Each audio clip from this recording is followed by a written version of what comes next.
It's on here now. The goalkeeper's beat, and South Africa have done Shagger Sport 2010. ሰላም ጤና ይስጥልን እንደምናላችሁ የተከበራችሁና የተወደዳችሁ የሸገር ስፖርት ዊዝ አበበ ግደይ የዩቲዩብ ቻናል ቤተሰቦቻችን በያላችሁበት እጅግ አስደሳች ጊዜን እያሳለፋችሁ እንደሆነ ተስፋ እናደርጋለን። መልካሙን ሁሉም ለናንተ እንመኛለን። ታዲያ ይህንን ሸገር ስፖርት ዊዝ አበበ ግደይ የሚለውን የዩቲዩብ ቻናላችንን ሰብስክራይብ አድርጉት፣ የደውል ምልክቱን ተጫኑትና አዳዲስ ፕሮግራሞችን ስንለቅ መልእክት ይድረሳችሁ። ላይክ በማድረግ እንዲሁም ደግሞ ሊንኩን ለሌሎች በማጋራት በተከታዮች ቁጥር እንድንበዛ የምንሰራቸው ፕሮግራሞችም ብዙ ሰዎች ጋር እንዲደርስ የምታደርጉትን ጥረት አጠናክራችሁ ቀጥሉ እንላለን። እስካሁን ላደረጋችሁልን ድጋፍ፣ እገዛ እና እኛን ለማንቃት ለሄዳችሁት ርቀት በሙሉ ምስጋናችን ትልቅ ነው። በጣም እጅግ በጣም አድርገን እናመሰግናለን። የኢንፋንቲኖ ጉዳይ በጣም ሲያነጋግር እንደነበር ሁላችንም የምናውቀው ነው። በሞሮኮ የተደረገው አስቸኳይ ስብሰባ ኢንፋንቲኖ በስልጣን ላይ እንዲቆዩ ቢያደርግም ግን ደግሞ ያቀረቡት ሀሳብ ዓለም ዋንጫውን የመሸጡን ሀሳብ ሙሉ በሙሉ ውድቅ የተደረገበት እሳቸውም ያንን ያመኑበትና ይቅርታ የጠየቁበት ነው። ከዛ በኋላ የአውሮፓ እግር ኳስ ማህበርም ቢሆን አሁንም እርግጠኛ አይደለሁም እና በዓለም ዋንጫ ተሳትፏችን ላይ አሁንም ራሳችንን ልናገል እንችላለን የሚል አስተያየት የተሰጠበት ነውና ሙሉ ለሙሉ ጉዳዩ ረገበ አበቃ ብሎ ለመናገር ትንሽ የሚያስቸግር ሁኔታ ነው የነበረው በአውሮፓ እግር ኳስ ማህበር በኩል። በኢንፋንቲኖ በኩል እንኳን ድጋሚ አይደገምም የሚል አስተያየት የሰጡበትን መግለጫ ወጥተው ስለነበረ ነው። ለማንኛውም በዛ ወቅት እንዲሉ ያደረጋቸው ዋነኛው ምክንያት የዶናልድ ትራምፕን ድጋፍ ማጣታቸው ነው ተብሎ ሲነገር ነበር እና አሁን ድጋሚ የዶናልድ ትራምፕን ድጋፍ የሚያገኙበት እድል ተፈጠረ። ምንድን ነው አዲሱ ነገር የሚለውን አንስተን ብንነጋገርበት አሪፍ መሰለኝ። በመጀመሪያ የረገበ ነገር የለም። በተለይ ሶስቱ ኮንፌዴሬሽኖች የአውሮፓ እግር ኳስ ማህበር፣ የኤዥያው እንደዚሁም ደግሞ ኮንካካፍ በፊፋ ላይ በተለይ በፕሬዚዳንቱ ጂያኒ ኢንፋንቲኖ ላይ እምነት የለኝም፣ እምነት ካጣው ቆየው፣ እምነት የሚያሳጡ ነገሮች ከአንድ በላይ በሆኑ አጋጣሚዎች ተከስተዋል ነው የሚለው። ስለዚህ አንድ ጥሩ ነገር የፊፋ ፕሬዚዳንት የዓለም ዋንጫን የዓለም የክለቦች ውድድርን እና የዓለም የሴቶች ዋንጫን ለመሸጥ አስበው የነበረውን እቅድ እንደማይመለስ በማረጋገጥ ጭምር ከእቅዳቸው መሰረዛቸውን ቀርቷል፣ የለም ማለታቸው ተሰምቷል። የምናስታውስ ከሆነ የአውሮፓ እግር ኳስ ማህበር ያለምንም ተቃውሞና ያለምንም ልዩነት እንዲህ ያለው እቅድ እስካልተነሳ ድረስ በየትኛውም ፊፋ በሚያዘጋጀው ውድድር ላይ አንሳተፍም የሚል አቋም ላይ ደርሶ ነበረ። ስለዚህ በየትኛውም ውድድር ላይ አንሳተፍም ያሉበት ነገር ከተሰረዘ ወደ ውድድር ይመለሳሉ ማለት ነው። እንግዲህ ቀድሞ የሚመጣ ውድድር የሴቶች እግር ኳስ ነው። በዛ ውድድር ላይ ፊፋ የውድድሩ ባለቤት ነው። የአውሮፓ ሀገራት ይሳተፋሉ ወይስ አይሳተፉም የሚለው ነገር ነበር የሚያጓጓ የነበረው። የፊፋ ፕሬዚዳንት ይህንን ሀሳባቸውን በቃ ትቼዋለሁ፣ ጥፋትም ነው ይቅርታም ደግመንም የማናስበውና ደግመንም በሌላ መንገድ የምንሞክረውም አይደለም በቃ ትተነዋል የሚል ነገር ቢያመጡም ይሄ ማረጋገጫ ወደ ዓለም ዋንጫ ውድድር ወይም ፊፋ ወደሚያዘጋጃቸው ውድድሮች እንደምንመለስ የሚያደርገን አይደለም አሉ መልሰው። ምክንያቱም አሁን እምነት የለን በማላይ በጂያኒ ኢንፋንቲኖ ላይ የማናምነው ሰው የእግር ኳስ የበላይ እንዲሆን ደግሞ አንፈቅድም።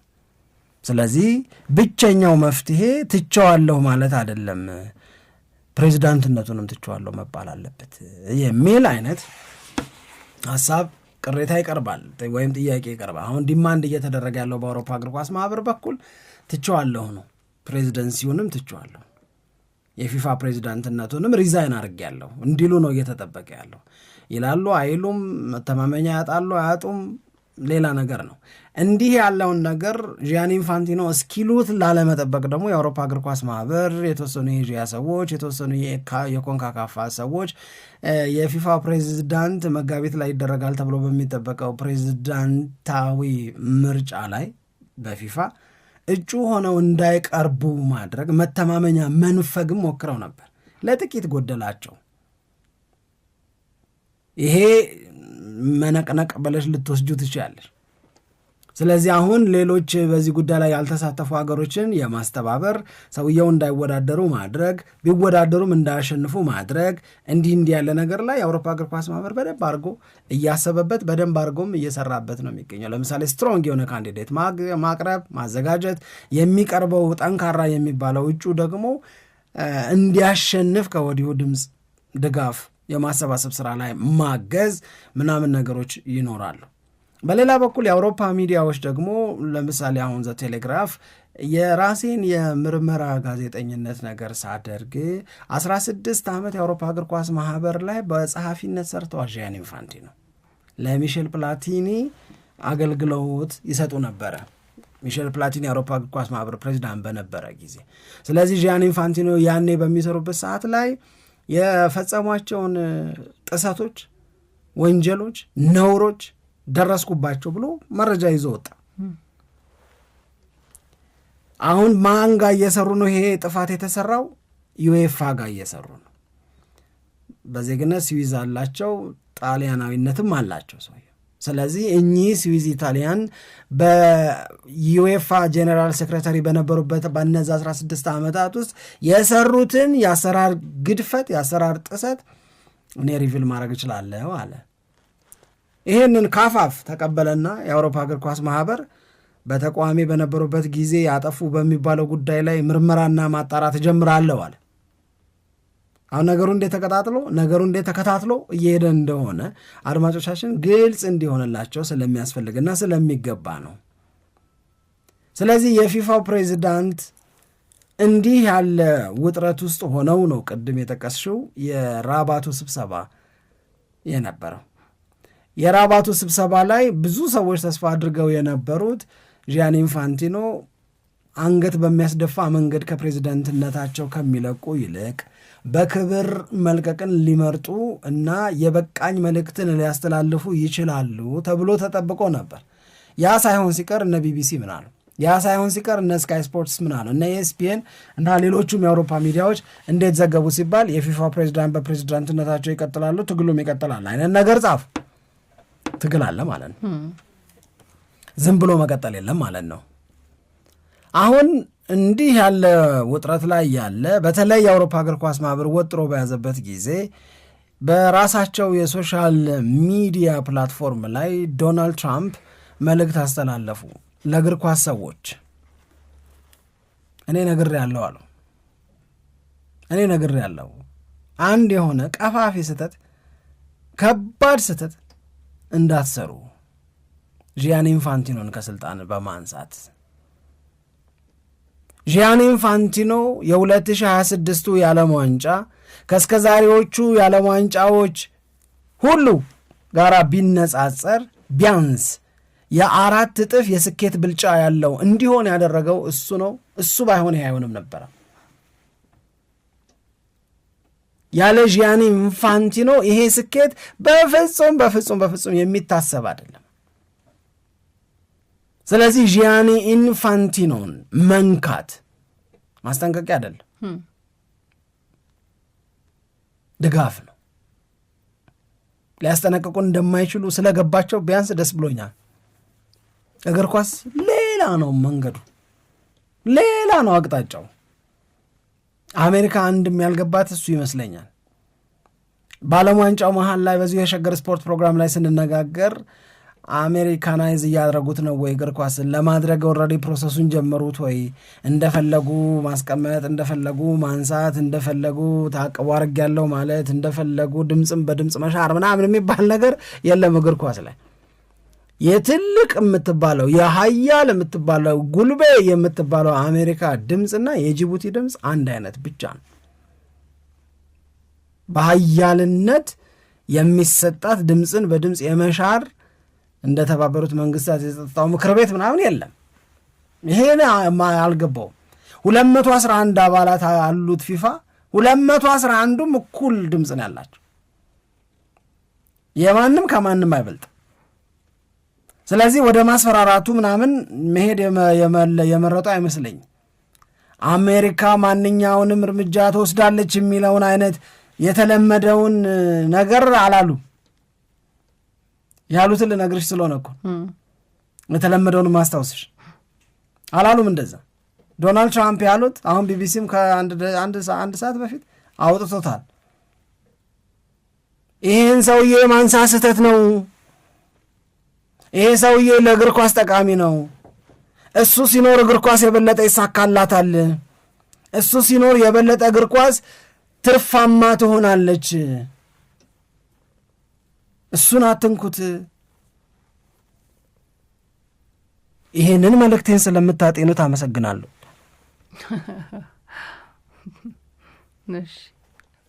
መምከር ጀመሩ ከማዘዝ ይልቅ ማለት ነው። ለዛ ነው እየገባቸው ነው ያልኩሽ።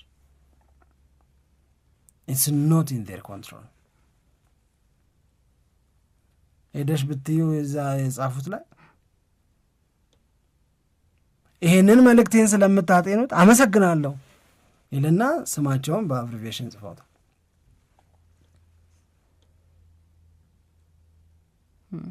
በማንኛውም መልኩ አሜሪካ ማያዳግም እርምጃ ትወስዳለች ምናምን የለም። ምንም እንደማትወስድ ይታወቃል። ምንም ልትወስድ አትችልም። ኳስ ነው ይሄ። የኳስ አሰራር ሌላ ነው። እንደዚህ ነው እንዴ ምናምን ተብሏል። በነገራችን ላይ አውሮፓውያኖቹ ያዘኑ ይመስለኛል። ያው የእነሱ ሀዘን ልክ ነው፣ የሌላው ዝምታ ልክ አይደለም ምናምን ውስጥ ልገባ አልችልም። እኔ ዝም ማለታቸው ያበሽቀኝም ዝም ማለታቸው ውስጥ ግራ ቢገባኝም ነው። ምን አውሮፓ ግን አንድ ጥያቄ ጠይቃለች። እግር ኳስ ገበርን የሚደረግበት መንገድ ልናስብበት የሚገባ ሆኖ አግኝተነዋል። አንድ ነገር ነው አሁን የተፈጠረው ችግር።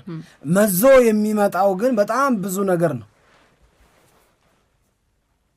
የነበረው። የመጀመሪያው ትግል ይሄንን የዓለም ዋንጫ እንሸጣለሁ የምትለውን የማይረባ ሀሳብህን ተው ነው። ትቻለው ሲባል ስራህንም ተው ነው። ስራዬን ትቻለውም ቢባል ቀጥሎ የሚመጣው ደግሞ እግር ኳስን ስልጣን ጠቅልለን ለፕሬዚዳንት የምንሰጥበት ነገር we have to reconsider it እንደገና መልሰን ልናጤነው ይገባል። አይሆንም። እንደ ልብ ለካ እየተሆነ ነው።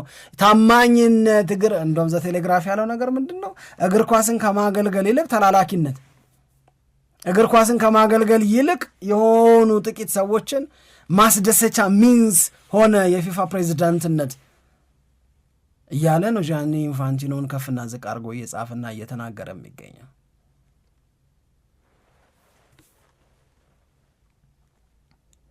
አብሮ ኮንሲደር ሊደረግ ይችላል ብዬ የማስበው ነገር ምንድን ነው? የአባል ሀገራት ድምፅና የውሳኔ ፓወር እንዲሁ አንድና ወጥ ሆኖ እኩያ ሆኖ ይቀጥል ወይ?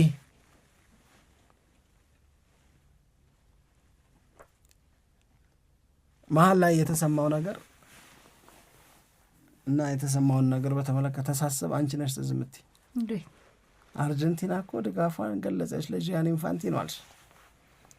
ያኔ ነው ገና ልትይ እንደፈለግሽ እየገባኝ ነው የሰማሁሽ። ደጅ ነው ያልሽኝ። ደጅ ነው ዜናው እንደወጣ ፊፋ እና ጂያኒ ኢንፋንቲኖ ለሊዮኔል ሜሲና ለአርጀንቲና ያደላሉ ከሚለው ጋር ተሳስሮብሽ ነበር? አይ አይደለም፣ እኔ ዜናውን ብቻ ነው በዛ ጠርጥሬሽ ነው። ግን እነሱ ምን አሉ? በዛ በድጋፋቸው ላይ ኢንፋንቲኖ በ10 ዓመት ነው የቆዩት ፊፋን በመምራት እና ያሁኑን ብቻ ሳይሆን በዚህ በ10 ዓመት ውስጥ የሰጡትን ጥሩ የሚባል አገልግሎት አብረው ማየት ያስፈልጋል የሚል ነገር ነው የተናገሩት። በዚች አንድ ነገር ብቻ አንጣላቸው፣ በዚች አንድ ነገር ብቻ አንጣ። ከዛ በኋላ ሌላ ኮሎምቢያ ነው እንደዚህም ደግሞ አንተ ያልከኝ መሰለኝ እንደገና ድጋፏን ገልጻ ነበር።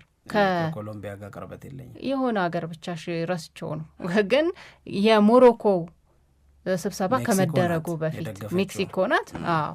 እንደዚህ ብቻ ከዛ በፊት ሀገራትም በተናጠል የራሳቸውን ሀሳብ ሲገልጹ ነበር እና አርጀንቲና መጀመሪያ ነው የወጣችው። ሰዎች እንዳልከው ቶሎ ብለው ከዛ ነገር ጋር የሚያያይዙት ይመስለኛል። ድሮስ አላለም ያንቺ ውስጥ? እኔ እንኳን እንደዛ አላልኩም። መጀመሪያም ያን ሀሳብ ብዙ አልተቀበልኩትም ነበር።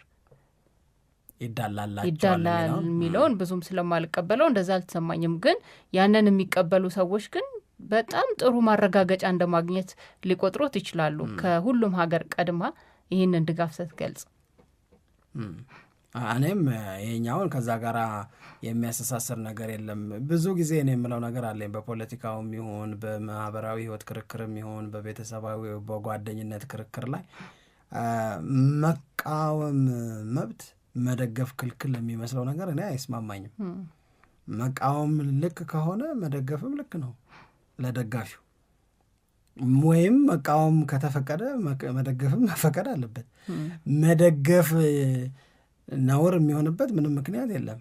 ለምሳሌ የአውሮፓዎቹ ሀገራት ይህንን ያህል አክርረው የፊፋን ፕሬዚዳንት ሲቃወሙ፣ የደቡብ አሜሪካ ሀገራት ደግሞ አክርረው ሊደግፏቸው ይችላሉ። በሀሳብ ልዩነቶቻቸው ለመሸናነፍ ሁለቱም ወገኖች መስራት ነው ያለባቸው።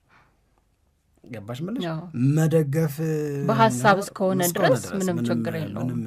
ያው የሚያነጋግረው ይሄኛው የኢንፋንቲኖን ጉዳይ በጥቅም ነው ድጋፉ የሚለው ነው እኮ አሁን ሰዎች በጣም እግር ኳስን እያበላሹት ነው የሚለውን አስተያየት እንዲሰጡ የሚያደርጋቸው እንጂ በሀሳብ መሟገትማ የበለጠ ጥሩ ሀሳብ እንዲመጣ ነው የሚያግዘው። ምንም ችግር ብዙ ጊዜ ደጋፊው ተቃዋሚውን ነውረኛ አድርጎ ነው የሚያው፣ ወይም ደግሞ ተቃዋሚው ደጋፊውን ነውረኛ አድርጎ ያየዋል። የተጠቀመም አድርጎ ብቻ ያየዋል። ሳትጠቀሚ የሆነን ሀሳብ ልትደግፊ ትችላለሽ። ያም ዕድል ሊኖር ይችላል። ዞሮ ዞሮ መሰረታዊና ገዢ መሆን ያለበት ሀሳብ ላይ የተመሰረተ ነው። ሀሳብ ላይ ተመስርተን የአርጀንቲናን ለጂያኒ ኢንፋንቲኖ የሰጠችውን ድጋፍ ለምሳሌ እኔ አልቀበለውም ብለሽ ነው ብዬ ነው አርጀንቲናን የምሞግታት እኔ ብሆን። ለምንድን ነው ምላት? በአንድ ነገር ብቻ ላይ ተመስርተን የ10 ዓመቱን ሌላውን ስኬታቸውን ወደ ጎን ማድረግ የለብንም ምናምን አለች አይደል? አንድ ብቻ ነው ወይ? አንዳንድ ነውር ደግሞ ብቻም ቢሆን አንድ አይደለም። አንዳንድ ብልግና ለአንድ ብቻ ሆኖ በቃ ብቻውን በቂ የሚሆን ግን የጂያኒ ኢንፋንቲኖ ጥፋት፣ የጂያኒ ኢንፋንቲኖ ነውር፣ የጂያኒ ኢንፋንቲኖ ብልግና ለእኔ ከአንድ በላይ ነው። ለምሳሌ ዓለም ዋንጫ ልሽጥ ብለው የተነሱት ሀሳብ ኢትዮጵያን ሊጠቅም ይችላል። እውነት ለመናገር ሊጠቅም ይችላል። በዚህ ሳይድ ድሮ እንደ ትምህርት ቤት ከገበሬና ከአስተማሪ ማን ይሻላል ተብሎ እንደምንከራከረው ገበሬን ደግፌ አስተማሪን ነቅፌ ብለን አንዳንድ ሰው አለ ታውቂያለሽ አይደል? ገበሬም ቢል የሚያሸንፍ አስተማሪም ቢል የሚያሸንፍ ያው ሰውዬ እንዲሁ አመንክ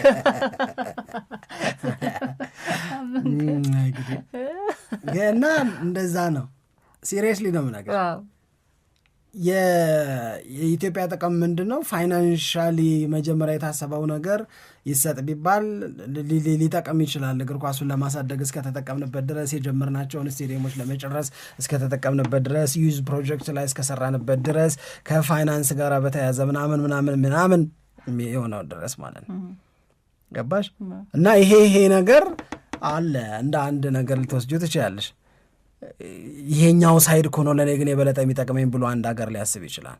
ግን የጂያኒ ኢንፋንቲኖ ስህተት እኔም የማልቀበለው ለምሳሌ አንደኛው የሆነን ለመናገር የዓለም ዋንጫን ሸጠሽ ባለሀብቶች እንደፈለጉ ማኒፑሌት እንዲያደርጉት የምታደርጊ ከሆነ ለኔ ይሄ ነውርነቱ ያበዝናል፣ እግር ኳሱን ይጎደዋል። ኢትዮጵያ ተጠቅማ እግር ኳሱ ከሚጎዳ ኢትዮጵያ በርትታ በእግር ኳሱ ብዙ ከሚጠቀሙት ሀገሮች ተርታ እንድትገባ ባግዝ ይሻለኛል። ይሄ ግን አንዱ ጉዳይ ነው። እሳቸውም ይቅርታ የጠየቁበት፣ እሳቸውም ጥፋት ነው ያሉበት፣ አይደገምም ያሉበት፣ ሁለተኛ አይለምደኝም ያሉበት፣ ይሄ እንደሚገረፍ ልጅ ብዙ ነው እኮ። ከዛ በኋላ ግን የባሎገንን ጉዳይ ወዴት እናርገው? የባሎገንን ይሄ እኮ ሀሳብ ነው፣ ምንም ችግር የለውም። እውነት እንነጋገር ከተባለ ይሄ እንትኑ የዓለም ዋንጫ ይሸጥ ሀሳብ ነው። ደፋር ነህ ተብሎ ሀሳባቸው ውድቅ መደረግ አለበት። እውነት ለመናገር የአውሮፓ እግር ኳስ ማህበርና ፊፋ ባይጠማመዱ ኖሮ ይሄ ጉዳይ በዚህን ያህል መጠን አይከርም። ምክንያቱም አፍሪካ ዝም ብላለች፣ የደቡብ አሜሪካዎቹ ዝም ብለዋል፣ ኤዥያም ያን ያህል እንደ አውሮፓዎቹ እየተነጫነጭ አይደለም። አውሮፓዎቹ አክረረው ሲይዙት እነሱ ያከረሩትን ነገር የማክረር ልምድ በጣም ሰፊ ስለሆነ የእነሱ ጡንቻቸው ዳበር ያለ ስለሆነ ሚዲያዎቻቸው ሀይሊ ኢንፍሉዌንሻል ስለሆኑ ምናምን እስካሁን ድረስ ይሄ ነገር እኝክ ተደርጎ ተያዘ እንጂ ምንም ያን ያህል ሊከር የሚችልም ነገር አልነበረም። በህብረት እየሰሩ ቢሆን ኖሮ ከአውሮፓ እግር ኳስ ማህበር ጋር በስምምነት እየሰሩ ቢሆን ኖሮ አይ ዶንት ቲንክ ያ ነገር ሀፕን ያደርጋል ብዬ እንደማስበው አይደለም። ለእኔ ከዚህኛው ምለሽ በቀላሉ በሀሳብ ልትጥዩ ከምትችዩ የዓለም ዋንጫ የመሸጥ ጉዳይ በላይ ነውሩ ውስልትና ነው ብዬ የማስበው የዛን ልጅ ቀይ ካርድ ያነሱበት መንገድ አጎንባሽነት ብዬ የምወስደው ለዶናልድ ትራምፕ የፒስ ፕራይዝ የሰጡበትን ሂደት ነው። የማስደሰት ብቻ ዓላማ ያለ ልክ ነው ወይ ያስቀጥላል ወይ እዚህ ውስጥ ልግባ ወይ አልግባ ወይ ማሰብ እኮ አለብሽ። ለማን ነው ታማኝነቴ? ለማን ነው ደስታን ፈጣሪ መሆን ያለብኝ? ለእግር ኳሱ ኮሚዩኒቲ ነው ወይስ ፖለቲካ ሊደሮቹ ነው? ይሄንን ሁሉ ማሰብ መቻል አለብሽ። ለምንድን ነው ይሄንን አንድ ብላ አርጀንቲና እየገለጸችው? ከአርጀንቲና ጋር አልስማማ አልችልም፣ ግን አንድ ብቻውን ግን እውነት ለመናገር አይንህን እንዳላየው የሚያስብል አንዳንዱ እንደውም እነዚህ የሰማናቸው ናቸው እኮ አንዳንድ ጊዜ በድንገት አፈትልከው ወጡ የሚባሉ መረጃዎች እኮ ይወጣሉ። በፊፋ በኩል ኢንፋንቲኖ የሚወስኗቸው ውሳኔዎች እንደዚህ ተብሎ በጣም በቃ የሚያስደነግጥና ብቻቸውን ምን ያክል ተቋሙን እንደፈለጉት እያደረጉት እንደሆነ የሚያሳይ መረጃም ወጥቷል። እንደውም ባለፈው ስናነሳ የነበረው ለሞሮኮ የ2030 የዓለም ዋንጫ ፋይናል እዚህ እንዲደረግ አደርጋለሁ ብለው ተናግረዋል የሚል መረጃ ሁሉ ወጥቶ ነበር። እሱንም እኔ አስታውሰዋለሁ። ከዛም በኋላ ሌሎች ነገሮች ይወጣሉ እና የእሳቸው የ10 ዓመት የፊፋ የፕሬዝዳንትነት ጊዜ ስኬታማና እንከን አልባ ነው አንድች ነች የታየችው ብሎ ለመናገር የሚቻል አይደል። ይሄ የዓለም ዋንጫ ብዙ ነገሩን ገለጠው እንጂ ከዛም በፊት ግን በራሳቸው ብዙ ውሳኔዎችን ሲወስኑ የራሳቸውን ነገር ሲያደርጉ እንደነበረ ግልጽ ነው፣ የሚያሳይ ነው። በቃ ይሄ በጣም ምን የምንከራከርበት ነገር አይደለም። ለማንኛውም ግን አሁን የዶናልድ ትራምፕን ድጋፍ ማግኘታቸው ኢንፋንቲኖ ምን አይነት ስሜት ውስጥ እንዲሆኑ ያደርጋቸዋል አናቅም። በዛ ጊዜ ቢደግፏቸው ግን ደስ ይላቸው ነበር ብዬ ነው የምረዳው። ከሞሮኮ ስብሰባ በፊት ያንን ከመጥራታቸው በፊት አንዳንድ ዝምታዎች ግራ ይገቡናል ምናምን እንላለን አይደለ? ከዛ ጋር ብትፈልግ ያያይዡ ባትፈልግ ማታ ያያይዡ። ግን እኔ ባለኝ የቅርብ መረጃ የፊፋ ፕሬዚዳንት እና ፊፋ በአጠቃላይ ፕሬዚዳንቱን ታዩ ፊፋ ይሄን ያውቁ ኖሯል ነው እኛ መረጃ ይሄን ያውቁ ኖሯል ብለሻጅ ለእግር ኳስ ፌዴሬሽን ፕሬዚዳንት በአመት $70,000 አካባቢ እንደሚልክ ታውቂያለሽ? ለእያንዳንዱ ሀገር ለግል ጥቅማቸው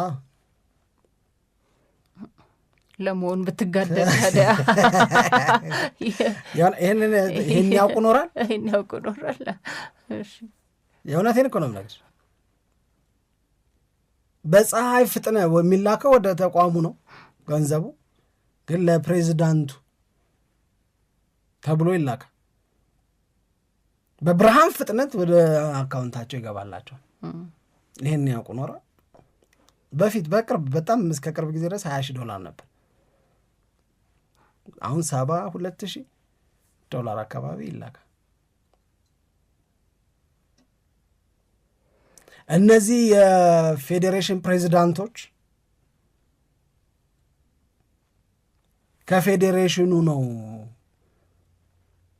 ምንም ጥቅም አናገኝም የሚሉት። ያው እንደምታውቁት አማተር አገልጋይ ነን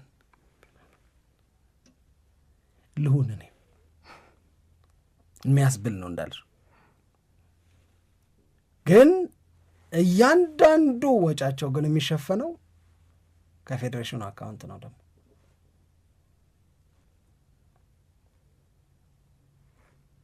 ደግሞ በዚህ ላይ ያበራላል ልልሽ ፈልጌ ነው። እሺ ለማንኛውም ይሄን ያውቁ ኖሮ እሺ የፊፋን የኢንፋንቲኖን ጉዳይ በተመለከተ የተሰሙት አዳዲስ መረጃዎች ምንድናቸው የሚለውን ስናነሳ ቆይተናል። የተወሰኑ ደግሞ የዝውውር ጉዳዮችን ላይ ዝውውሩ ሊዘጋ ዝምታው ምንድነው የሚለው ነገር ለማዘፈን ያለው ምንድነው ዝምታ ዘሩባቤል የሚለው እኔ ከስር ላጭብሽ አንዳንድ ክለቦችን ለአንዳንድ ደጋፊዎች ትንሽ ስጋት የፈጠረው ይመስላል አሁን ከምንረዳው።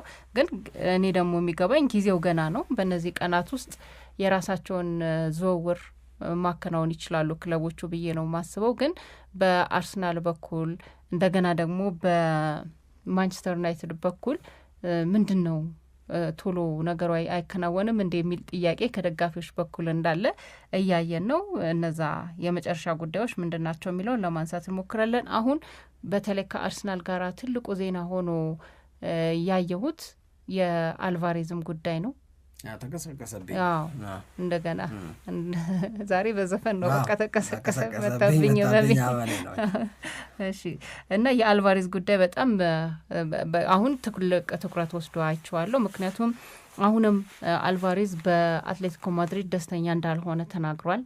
ምክንያቱም ለ3 ሰዓት የፈጀ ውይይት አድርጓል አልቫሬዝ እና ከሱ ጋር ይህንን ስራዎችን የሚያከናወኑ ሰዎች በሙሉ በአንድ ላይ ሆነው 3 ሰዓት የፈጀው ውይይት አድርገዋል። ያን ውይይታቸውን ካከናወኑ በኋላ በአትሌቲኮ ማድሪድ በኩል አልቫሬዝን ይረዱታል ብለን እናስባለን የሚል ሀሳባቸውን የገለጹበት ነው እና ወደ ባርሴሎና መዘዋወር ይፈልጋል። ይህንን በቃ ስሜቱን ይረዱታል ተብሎ ይጠበቃል ነው የሚሉት። ግን በአትሌቲኮ ማድሪድ በኩል እስካሁን ምንም አይነት መቀዛቀዝ አልታየም። በአርሰናልም በኩል ደግሞ ልጁ ወደ ፕሪሲዝን ተመልሷል። ወደ ፕሪሲዝን ተመልሷል። ግን በአርሰናልም በኩል ደግሞ ይሄ ከሚወጡ ይሄ በጣም የተረጋገጡ የማይባሉ ሚዲያዎች ከሚያወጧቸው ዘገባዎች ባሻገር ትልልቆቹ ሚዲያዎች ላይ በአርሰናልም በራሱም በኩል ስለ አልቫሬዝ የተባለ ነገር ምንም የለም። ይህም አንድ የታየ ነገር ነው። ግን አልቫሬዝን እንደሚፈልገው አርሰናል ይታወቃል። ይህንን እውቀት ወደ ተግባር ለመቀየር ምንድን ነው የሚያደርገው ጥረት በቀጣዮቹ ቀናት የሚለው በጣም የሚጠበቅ ነው። ዋናው ነገር ግን የአልቫሬዝ ስሜት አሁን በአትሌቲኮ ማድሪድ ላይ በጣም ደስ ወደማይል ሁኔታ እየተቀየረ መምጣቱን የሚያሳይ ነው። ይሄ መረጃም በጣም ሲዘዋወር አይቻልም። በጣም ሰፊ ሀተታ በዚህ ጉዳይ ላይ ያወጣው ግን ቢቢሲ ነው። ቢቢሲ አንደኛ የዝውውር መስኮቱ እየተጠናቀቀ መሆኑን ያነሳል።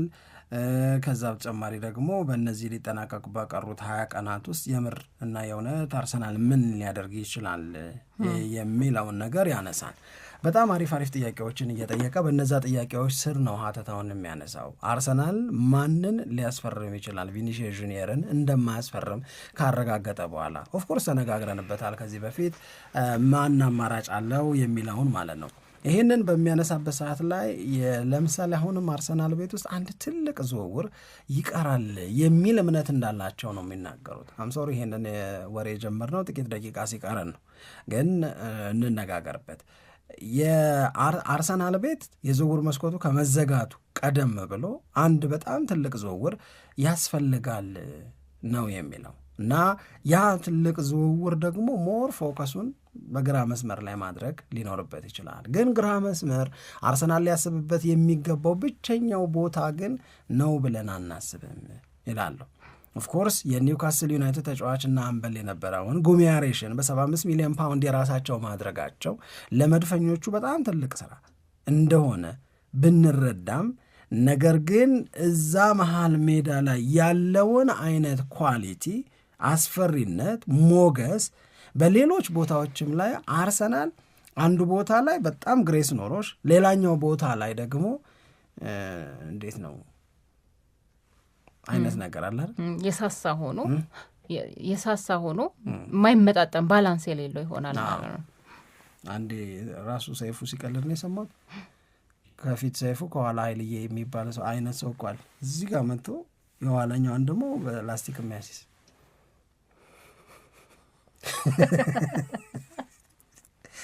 አሁን ያህል ተመጣጠናልኝ በቃ ጸጉር በጣም ቢወድ መሆን አለበት እንጂ ያደገውም ብን ያለ ነው እንጂ እና አንዳንዴ ከሰዎች ጋር ሲሆን የእኔ መመለጥ አይሻልም ከዚህ ነገር ግን እላለሁ ከጠይቃል። እሺ ስለዚህ አሁን እንደዚህ ጨርሽሽ አሁን ምኑ ነው ያሳቀሽ? የኔ ራሴ ሁኔታ ታይቶኝ ነው ሲጎነጉን እና የምሬን ነው የምነግርሽ። ግን መሀል ክፍሉ ላይ ይሄንን አይነት በጣም የሚያምር በጣም ምርጥ አማራጭ የሚሆን በጣም ምርጥ ጥንካሬ ያለውን ነገር ፈጥሮ ግራ መስመር ላይ ፍርሃት፣ ስጋት ይሆን የሚል አይነት ነገርን የሚያሳድር በማጥቃቱ ላይ ቪክቶር ዮኬሬሽ እውነት በዚህ ጊዜ ዴሊቨር ያደርጋሉ። 2026-27 ላይ በ2025-26 ኦን ኤንድ ኦፍ የሆኑ ነገሮች ጉርምርምታም የነበረው ንጭንጭም የነበረው ተሸወድንም የነበረው ደግሞ የውድድር ዓመቱ መጨረሻ ላይ በጣም ለአፕላውድ ሲያደርጉት የሚገቡ እንድታደንቂው የሚያስገድዱ አሪፍ ነገሮችን ደግሞ ሲያደርግ ደግሞ አይተነዋል። ስለዚህ አሁን የትኛው ቪክቶር ዮኬሬሽ ነው የሚቀጥለው? የውድድር ዓመቱ መጨረሻ ላይ ያየነው ጎበዙ ኤፊሸንሲውን ጨምሮ እሱ ነው የሚመጣው ወይንስ ደግሞ የውድድር ዓመቱ መጀመሪያ ላይ አቅቶት የነበረው ቪክቶር ዮኬሬሽ ነው የሚቀጥለው? ይህ ምንድን ነው ኤክስፔክት የምናደርገው? ምንድን ነው የምንጠብቀው? እንደዚሁ ተቀጥሎ የአውሮፓ ሻምፒዮንስ ሊግን ዋንጫ ማሸነፍን ድሪም ማድረግ ይቻላል ወይ? ምክንያቱም የፒኤስጂን ጉብዝና ደጋግመን በመናገር ብቻ አይደለም ሪያል ማድሪድ ራሱን እያጎበዘ ያለበትን መንገድ ቦታ አለመስጠት ምንችል አይመስለኝ። ባርሴሎና እንደገና ከግማሽ ፍጻሜና ከሩብ ፍጻሜ ይመልስልሻል። ባየር ሚዩኒክ አይገባውም ብለሽ ነው የምታስቢው? ራስሽን አንቺ ብቻ እንደሚገባሽ አድርገሽ ማሰብ የለብሽ። ስለዚህ አርሰናል እንደነዚህ ያሉ ቦታዎች ላይ ኢንክሉዲንግ የኔ ሀሳብ በቀደም የነገርኳችሁ ቢሆንም የዊሊያም ሳሊባ መጎዳትን ተከትሎ ግን እዛ ጋር ሮሜሮን ማሰብ ሮሜሮን ከቶተንሃም ስፐርስ መውሰድ ለአርሰናል በጣም ይጠቅመዋል። ሳሊባን ቢመለስ እኔ ያኔም ስልሽ ብዙ ላያሳስብ ይችላል ነው። ማስፈረም ግን መቼም ቢሆን የሚጠላ ነገር አይደለም ነው ስለ ነበረ። ስለዚህ እድሉ ካለ እንደነዚህ ያሉ ቦታዎች ላይ ማሰብ አርሰናል አይገባውም ወይ ማሰብ አርሰናል አይጠቅመውም ወይ እያለ ተከታዮቹን ጥያቄዎች ያነሳል። ጥያቄዎቹን ሲያነሳ ለምሳሌ የመጀመሪያውን ጥያቄ የሚያነሳው አርዘር ኤኒ አዘር ኤሊት ዊንገርስ አቬለብል አርሰናል አሁን ዝም ብሎ አይደለም የሚያስፈልገው እያለ ያለው አሁን ገበያው ላይ ትልቅ ምርጥ ቪኒሺየስ ካልሽ በኋላ ተቀራራቢ ልትጠሪው የምትቺ ልታልሚው የምትቺ የኔ በሆነ ብለሽ የምትሰሪበት የኔ በሆነ ብለሽ ለማስፈረም የምትሟሟችለት ተጫዋች አለ ወይ ብሎ ይጠይቃል። ይሄ እኮ በራሱ በጣም የሚያነጋግር አለ ወይ? ማን ነው እነማን ናቸው አቬለብል የሆኑት? ዋርዴ እዛ ላይ ያንን ለመፈተሽ ይሞክራል። ስለዚህ አንድሪያ ቤርታ ይህንን ጥያቄ ኤሊት የሆኑ ዊንገሮች ገበያው ላይ መኖር አለመኖራቸውን ፈትሸው አሁን በመጣድ ሳይሆን አንዱን በማብሰል ነው። አሁን ሰውየው ይጥዳሉ ጎበዝ ናቸው ሲጥዱ ምናምን እያልን አንቀጥልም። ማብሰል አለባቸው፣ አብስለው ማውረድ አለባቸው፣ አብስለው አውርደው ለገበታው ማቅረብ መቻል አለባቸው። ገበታው ለአርቴታ ዝግጁ የሆኑ ዝውውሮች መፈጸም መቻል አለባቸው ነው። ስለዚህ አሁን እስካሁን ድረስ ዞሊስ አርሰናልን እንዲቀላቀል ተደርጓል። ይሄ ግሪካዊ አርሰናልን ከተቀላቀለ በኋላ ለእኔ ሃይሊ ፕሮሚሲንግ ነው። ነገር ግን ደግሞ የአውሮፓ ቻምፒዮንስ ሊግን ዋንጫ ለማሸነፍ እያሰብሽና እያለምሽ ይሄ ነው ቅዴ፣ ይሄ ነው ግቤ፣ ይህንንማ ማሳካት አለብኝ፣ ይህን ካላሳካውማ ምኑን ስኬት ሆነው እያልሽ በዞሊስ ብቻ በማርቲኔሊ ብቻ ማርቲኔሊ ያለፉትን ድክመቶቹን ስለሆነ ለመጨረሻ ጊዜ የምናስታውሰው እንደዛ ሆነሽ ትገቢያለሽ ወይ? ከአምና ጎበዞችሽ አንዱ የሆነውን ትሮሳርድን በዞሊስ ብቻ ተክተሽ ትቀጥያለሽ ወይ? ወይንስ እንደሚባለው እንደ ጉሩምሩምታው ከፓሪስ ሰን ዠርማ ጋር ተደራድረሽ ሊቨርፑልን ደግሞ በልጠሽ ብራድሌ ባርኮላን የራስሽ ለማድረግ ትሰሪያለሽ፣ 100 ሚሊዮን እና ከዛ በላይ ይከፈል ቢባል ለቪኒ ያዘጋጀሽውን ገንዘብ ለባርኮላ ልትከፊው ዝግጁ ነሽ ወይ? አንድሪያ ቤርታና አርሰናል ይህንን ለማድረግ ዝግጁ ናቸው ወይ? ቪኒሲየስ ጁኒየር አሁን ገበያ ላይ የለም። ሞርጋን ሮጀርስ ቼልሲን ተቀላቅለዋል። ቀዳሚ የለፉባቸው ውሳኔ ያስተላለፉባቸው ምርጫዎቻቸው በሙሉ ከዚህ በኋላ አርሰናል መሆን የሚችሉበት እድል የለም ለዘንድሮ የውድድር ዓመት። ስለዚህ ይህንን አብሮ ማሰብ አይፈልግም ወይ የሚል ነው። ሁለተኛው ቢቢሲ የሚያነሳው ጥያቄ ተከላካይ ማስፈረም ያስፈልጋል። ተከላካይ አርሰናልን ይቀላቀላል። ኮንሳ፣ ሮሜሮ፣ ማን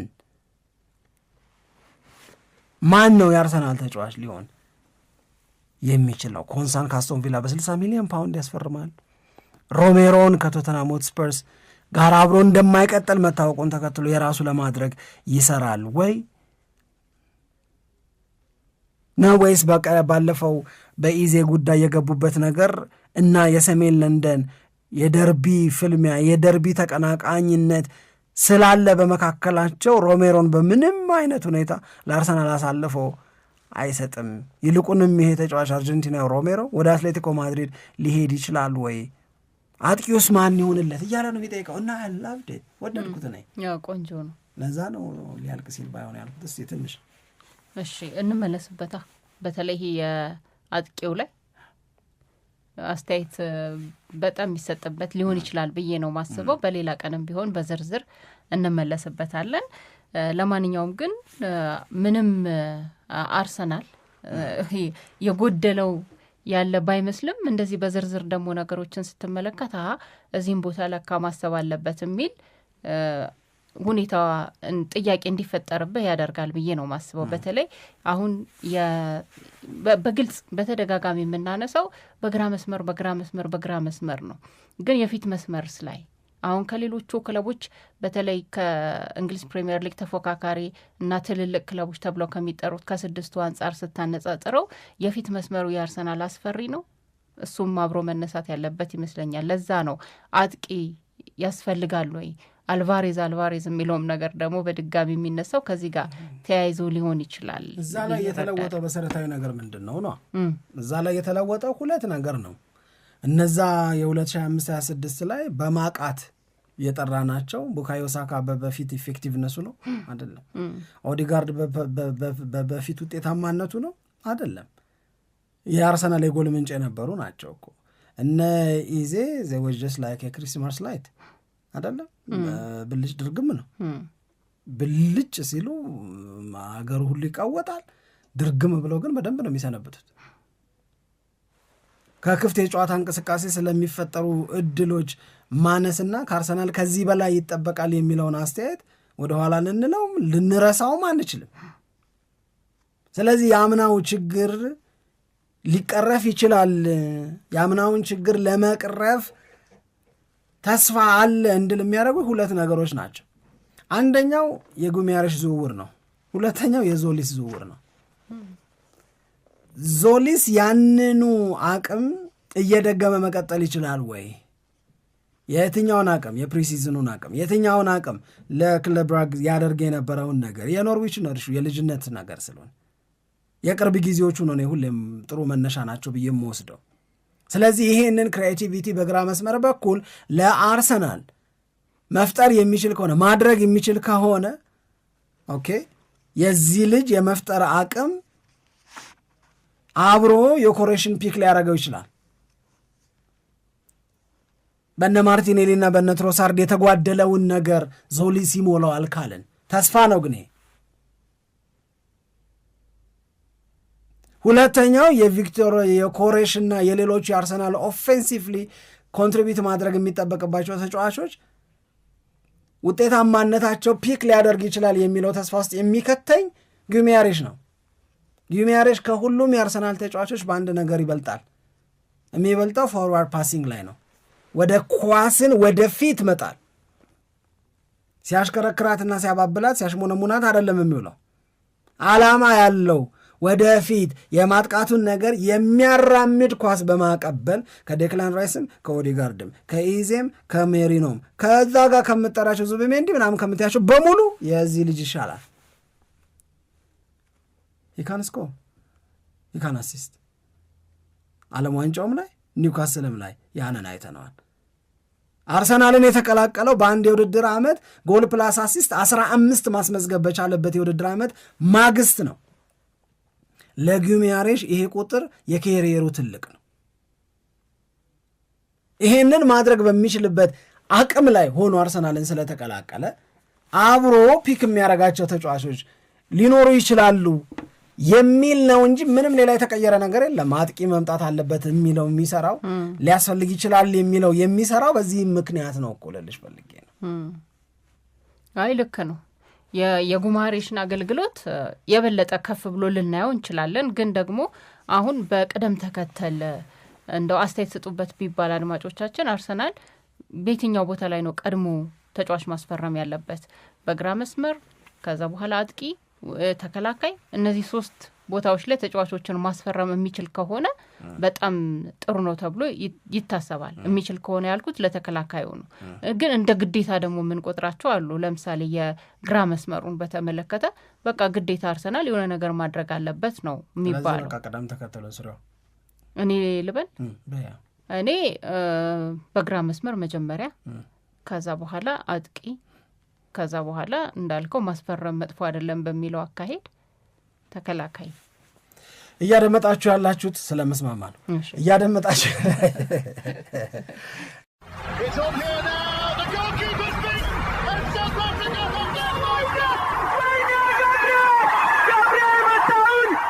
Shake it, sport. 2010